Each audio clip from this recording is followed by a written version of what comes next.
Hello viewers, welcome to drama reviews with Ayesha. अगर आपने अभी तक कोई कोरियन ड्रामा नहीं देखा या आप बहुत बड़े कोरियन ड्रामास के फ़ैन हैं और अभी तक अगर आपने ग्लोरी नहीं देखा तो मैं आपको हाईली हाईली रेकमेंड करती हूँ the glory. You have to watch it और आप मुझे थैंक्स करेंगे इतनी ज़बरदस्त रिकमेंडेशन का। तो आज का जो हमारा पूरा एक शो है वो है टोटली अबाउट कोरियन कंटेंट। तो शुरू करते हैं, स्टे विद मी।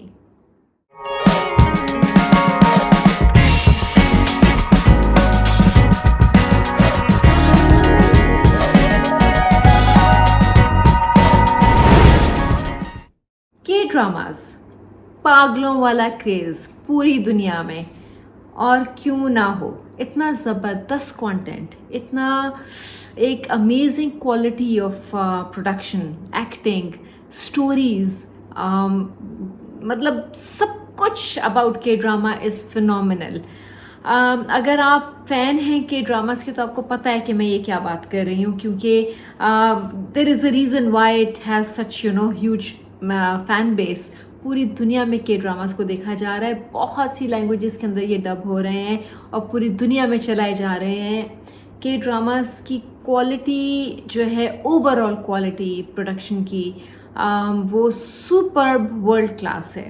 तो चाहे वो कोई जॉनरा ही क्यों ना हो, उसके अंदर कॉमेडी है या रोमांस है या थ्रिलर है या कोई एपिक हिस्टोरिक ड्रामा बनाया गया है, जिस चीज़ को भी आप ले लें, के drama is doing a phenomenal job.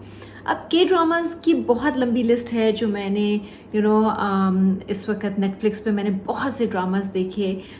2-3 उनमें से ऐसे हैं कि जो मुझे याद रह गए हैं, और एक तो उनमें से ऐसा है जो मुझे लगता है कि मुझे कभी भी नहीं भूलेगा, जिसकी मैंने आपसे इंट्रोडक्शन में बात की, द ग्लोरी। ग्लोरी की ख़ास बात यह है कि उसकी जो मेन लीड फीमेल एक्टर है, शी इज़ एब्सोल्युटली फिनोमिनल। मैंने इनका ये पहला ड्रामा देखा है और मुझे ये कोरियन नाम मैं अक्सर भूल जाती हूँ, मुझे याद नहीं रहते। इवन ड्रामास के अंदर मुझे इनके कैरेक्टर्स के नाम याद नहीं रहते, क्योंकि वो कई दफ़ा बिल्कुल मिलते जुलते और आदमियों और औरतों के नाम सबके एक जैसे होते हैं, तो मुझे याद ही नहीं रहता कि ये नाम किसका था या इस कैरेक्टर का क्या नाम है। खैर, इसकी जो मेन लीड है, आई थिंक ड्रामा में उसका नाम song high something, song in this drama is absolutely phenomenal। जितनी इंटेंस एक्टिंग इन्होंने कर दी है इस ड्रामे के अंदर, मेरा नहीं ख्याल कि मैंने इस लेवल की एक्टिंग मैंने नहीं देखी। मैं बड़े कॉन्फिडेंटली ये बात कर सकती हूँ कि मैंने इस लेवल की एक्टिंग बहुत कम देखने को मिलती है। द ग्लोरी जो है वो एक रिवेंज स्टोरी है, और कहा जाता है और सुना ये है कि द ग्लोरी जो है वो एक रियल लाइफ स्टोरी से इंस्पायर्ड है, और ये असल में एक स्टूडेंट के साथ इस तरह की बुलिंग हुई थी, जिसमें फिर उसने कुछ सालों के बाद वापस आकर अपना रिवेंज लिया था। अच्छा, रिवेंज स्टोरी तो ये है, लेकिन जैसे ही हम सुनते हैं ना रिवेंज, तो हमारे जहन में आता है कि बहुत वापस आकर उसने पता नहीं क्या खून खराबा किया होगा और बदले लिए होंगे, और पता नहीं मर्डर हुए होंगे और बहुत कोई ब्लड शेड हुआ होगा। मज़े की बात यह है कि ये सब कुछ हुआ है, लेकिन सॉन्ग ने किया नहीं है। उसने सिचुएशंस ऐसी क्रिएट कर दी हैं, उसने उन सारे एक्टर्स को उनकी अपनी स्टोरी के अंदर इस तरह से ट्रैप किया है कि ये इवेंचुअली उनके साथ ये होना ही था। तो वो सर्कमस्टांसेस ऐसे बना देती थी कि उनका एक जो है ना बुरा अंजाम वो होना ही था। थोड़ा सा बैकड्रॉप आपको दूँ मैं स्टोरी का। Again, I don't want to spoil it for you, but please ज़रूर देखें इसे। मैं आपको थोड़ा सा इसका एक ओवरऑल एक सिनॉप्सिस सा दे देती हूँ।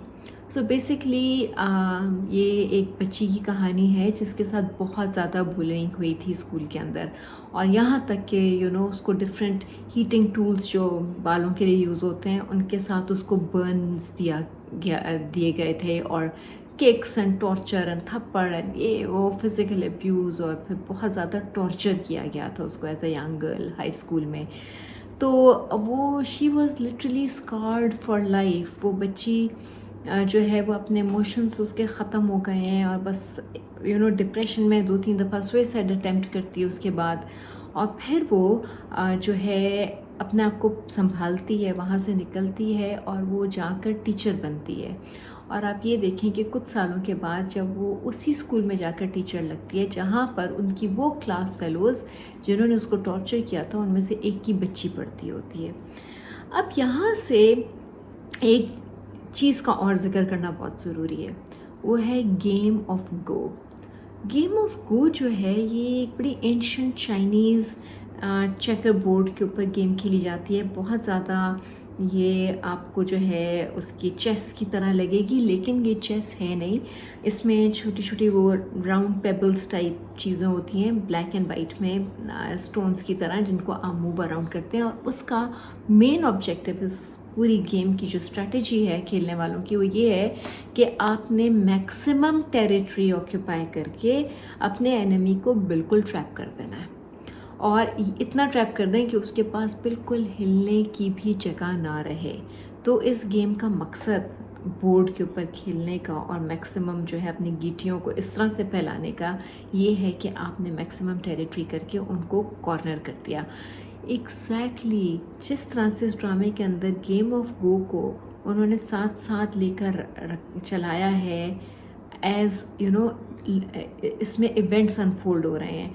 तो जो स्ट्रैटेजी वो गेम में कर रही है यूज़, वही स्ट्रैटेजी वो रियल लाइफ में कर रही है। और उसी तरह से वो अपने उन सारे 5 और 6 कैरेक्टर्स हैं जो वो फ्रेंड्स उसके जिन्होंने उसको फ्रेंड्स तो नहीं कहना चाहिए, जिन्होंने उसको टॉर्चर किया था, वो सारे स्टूडेंट्स।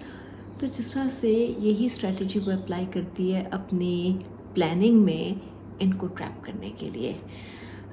तो गेम ऑफ गो जो है उसका एक बहुत बड़ा पार्ट है इस ड्रामे के अंदर।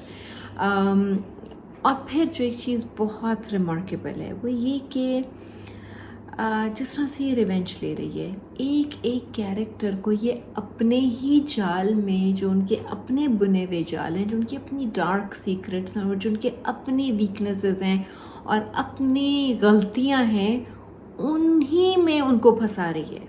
कोई ऐसी नई चीज़ क्रिएट नहीं कर रही कि या उनको खुद कोई चाकू छुरी या बंदूक लेकर उनको मारने नहीं ये निकली है। ये इनको उनके अपने ही गलत कामों के अंदर जो उन्होंने किए हैं उनके अंदर उनको स्टीयर करके उनको कुछ सिचुएशन ऐसी क्रिएट कर देती है कि उस तरफ वो चल पड़ते हैं और उसमें फंस जाते हैं और उसमें इवेंचुअली उनमें से 2-3 की बुरी तरह से जो है वो डेथ होती है। तो ये इसका जो रिवेंज का पूरा एक तरीका है ना, ये लाइक बहुत अमेजिंग है। इसमें जो एक दो चीज़ें और हाईलाइट करने की बहुत ज़रूरत है। सॉन्ग का अपना एक कैरेक्टर, तो जिस बच्ची ने इतनी बुलिंग देखी हो और फिर वो एक रिवेंज लेने निकले और इस कदर स्मार्टली और तरीके से और समझदारी और चालाकी के साथ हर कदम पर वह इन 5 लोगों से आगे चल रही है, हर मूव इसकी उनसे पहले की है और वो आगे निकल चुकी है, वो आगे का सोच रही है। जब तक इनको समझ आती है कि इनके साथ हो क्या रहा है, सॉन्ग नई स्ट्रेटेजी ऑलरेडी बना चुकी होती है। तो एक तो ये सारी चीज़ें जो उसकी अपनी पर्सनालिटी पे असर करती हैं वो ये कि सॉन्ग बहुत ज़्यादा एक सीरियस लड़की है और जैसे उसको ना लव और प्यार और इन सारे इमोशंस का जैसे या तो पता नहीं है या उसने इतना दबाया हुआ है कि वो इनको बाहर नहीं आने देती। एक कैरेक्टर इसमें एक औरत का है जो काम करती होती है इसकी इसी तरह एक फ्रेंड के घर, जिससे ये इवेंचुअली रिवेंज लेती है और वो औरत इसको थ्रू आउट हेल्प कर रही है और उसके साथ इसका बड़ा प्यारा एक बॉन्ड दिखाया गया है। लेकिन उसमें भी जो इसका रिएक्शन है उस वार्मथ का, जो औरत उसको प्यार दे रही है, वार्मथ दे रही है, उसमें जो ये रिएक्ट कर रही है वो बहुत सटल है और जैसे ये स्ट्रगल कर रही है अपने इनर इमोशंस के साथ और इसको एक्सप्रेस अपना प्यार नहीं करना आ रहा है क्योंकि इसने कभी इस किस्म का प्यार देखा ही नहीं है। फिर इसकी ज़िंदगी में एक बंदा भी है जो इसको पहले मिलता है और फिर इवेंचुअली इसके साथ इसकी हेल्प करता है उसके साथ भी इसका इंटरेक्शन और जो इमोशंस को एक्सप्रेस करने का तरीका है वो आप देखेंगे कि बहुत रिस्ट्रेंड है। इसकी माँ का कैरेक्टर भी इसके अंदर बहुत डिस्टर्बिंग है। माँ इसको अबैंडन कर जाती है बहुत यंग एज में। तो अगेन वो ये सारी चीज़ें, यही खूबसूरती होती है किसी भी ड्रामे की कि आपने जब कैरेक्टर का एक स्केच बनाना होता है किसी रोल का, तो आप उसके अंदर वो सारे फैक्टर सोचते हैं कि अगर इस असल में किसी इंसान के साथ इतना टॉर्चर और इतना ज़्यादा जुल्म हुआ और इतनी यंग एज से, तो वो इवेंचुअली वो किस किस्म की पर्सनैलिटी के साथ वो बड़ी होगी। और यही बात है कोरियन ड्रामास की, यही स्ट्रेंथ है कि वो सब कुछ वो दिखाते हैं आपको जो आप एक्सपेक्ट कर रहे होते हैं और जो आप सोच रहे होते हैं कि हाँ इसको ऐसा होना चाहिए था, ये अगर ऐसे बिहेव कर रही है तो ये क्यों कर रही है। So the glory is amazing amazing drama.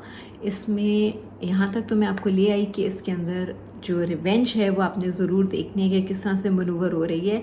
एक और मुझे यूट्यूब वीडियो इसके ऊपर करनी पड़ेगी जिसमें मैं आपको दिखाऊंगी कि इवेंचुअल उनके साथ क्या सलूक होता है और उनको क्या अपने इन सारे जुल्मों का हिसाब कैसे मिलता है। तो वो फिर नेक्स्ट वीडियो में, लेकिन highly recommend the glory to you. इसको देखें और मुझे बताएं कि आपको कैसा लगा। कमेंट्स छोड़ें, शेयर करें और मुझे ज़रूर अपना ओपिनियन बताएं।